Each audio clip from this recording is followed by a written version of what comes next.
Em Jeremias, no capítulo 7, no versículo 24, está escrito: "E andaram para trás e não para frente." Aí você pode perguntar, mas tem como andar para trás? Tem, e a Bíblia mostra como é ou quando é que você está andando para trás e não para frente. A partir do versículo 23 está escrito: "Dei-lhes, entretanto, esta ordem: obedeçam-me, e eu serei o seu Deus, e vocês serão o meu povo. Vocês andarão em todo o caminho que eu lhes ordenar, para que tudo lhes vá bem. Mas eles não me ouviram, nem me deram atenção. Antes, seguiram o raciocínio rebelde dos seus corações maus. Andaram para trás e não para frente." Deus está dizendo, olha, eu dei algumas ordenanças e isso é para que vocês vivam bem. Mas está escrito que o povo não deu atenção, não ouviu, não se importou com as ordenanças de Deus. E pelo contrário, seguiram o raciocínio dos seus próprios corações maus. Todas as vezes que você anda pelo seu próprio coração, todas as vezes que você busca fazer a sua própria vontade, todas as vezes que você estabelece os seus próprios caminhos, todas as vezes que você dita que nasce de você por você mesmo os seus planos, você está andando para trás e não para frente. Andar para trás é seguir o seu próprio coração. Quando o filho pródigo abandona a casa do pai e decide que não vai viver para o pai, que não vai viver para desfrutar do pai, que o seu prazer não será mais o pai, e decide fazer a sua própria vontade, ele estava andando para trás. Todas as vezes que eu decido não mais me satisfazer em Deus, eu estou andando para trás. É interessante como eu vejo muitas pessoas buscando desesperadamente a realização de algumas coisas apenas porque é naquelas coisas que elas se satisfazem, que elas se preenchem. É apenas o desejo de que algo aconteça porque elas esperam que aquilo satisfaça a vida dela. A nossa satisfação tem que estar em Deus. Se Deus não nos satisfazer plenamente, nós com certeza seguiremos os raciocínios dos nossos corações, não só maus, mas enganosos. Porque Jeremias mesmo diz que o coração do homem é mais enganoso do que todas as coisas. Se não for pela palavra, se não for pelo Espírito Santo, nós vamos acabar seguindo o raciocínio ou as propostas ou a vontade do nosso próprio coração. E seguir o coração é andar para trás. Porque a vontade de Deus e os nossos sonhos e vontades nunca combinam, nunca. A carne guerreia contra o espírito, está escrito. Para que a gente não venha fazer o que a gente quer. A vontade de Deus e os planos dos nossos corações, um terá que morrer, um terá que ser negado. É impossível haver uma concordância plena entre o que é a vontade de Deus e o que é a vontade do meu próprio coração.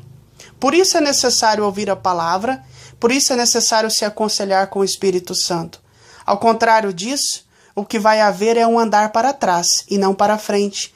Porque todas as vezes que eu sigo o meu próprio coração, estou andando para trás.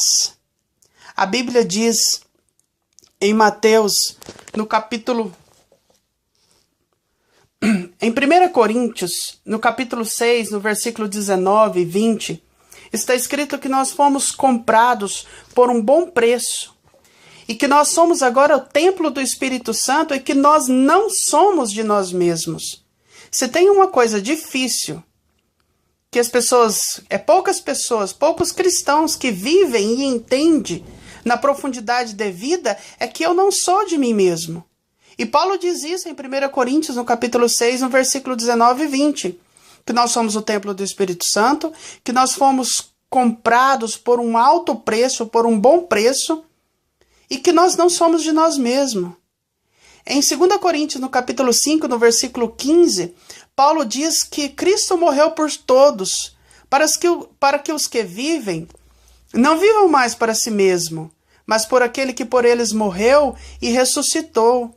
Eu preciso entender que eu não sou o meu. Eu preciso entender que eu não tenho e não posso viver para mim mesmo. Porque ser discípulo de Cristo é uma coisa, ser simpatizante de Cristo é outra. O que a gente percebe é que existe um número enorme de pessoas simpatizantes, fã de Jesus, admiradoras de Jesus, não discípulo. Discípulo está em outro nível de vida. O verdadeiro discípulo não vive para si mesmo. O verdadeiro discípulo não segue os raciocínios do seu coração mau. Pelo contrário, o verdadeiro discípulo entende que o coração é enganoso e que não pode ser guiado pelo seu próprio coração, que não vive para fazer a sua vontade.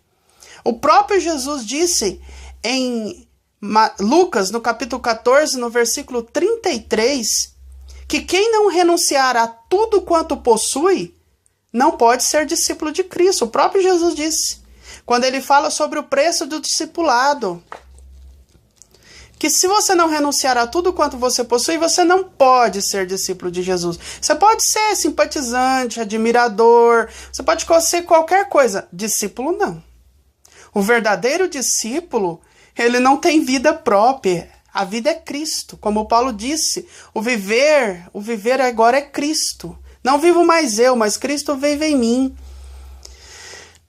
Em Marcos, no capítulo 8, no versículo 35, Jesus disse que aqueles que querem salvar a sua vida, perdê-la-á. Mas aqueles que perderem a sua vida por amor à causa dele e do evangelho, a salvará. A Bíblia diz em Atos que os discípulos de Jesus, após a partida de Cristo, eles viraram o mundo de cabeça para baixo.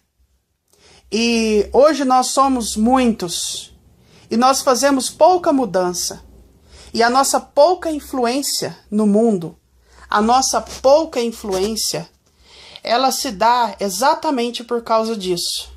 Porque existem muitos simpatizantes de Jesus, existem muitos que acham Jesus legal, mas existem poucos que de fato se tornaram discípulos de Cristo, que vivem a verdade de não andar para trás, porque andar para trás é seguir o seu próprio coração.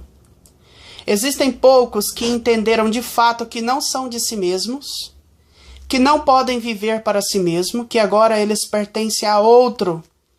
E essa pouca influência nossa no mundo se dá justamente a isso, porque precisa-se de discípulos, pessoas que negaram a tudo e que agora entendem que a sua vida existe para a causa de Cristo e por amor ao Evangelho. A igreja foi chamada não para fazer simpatizantes, admiradores. A igreja foi chamada para fazer discípulos de Jesus Cristo. Porque somente quem é discípulo, de fato, fará a diferença em uma geração de crentes morno, indiferente e que com pouca utilidade para o reino de Deus.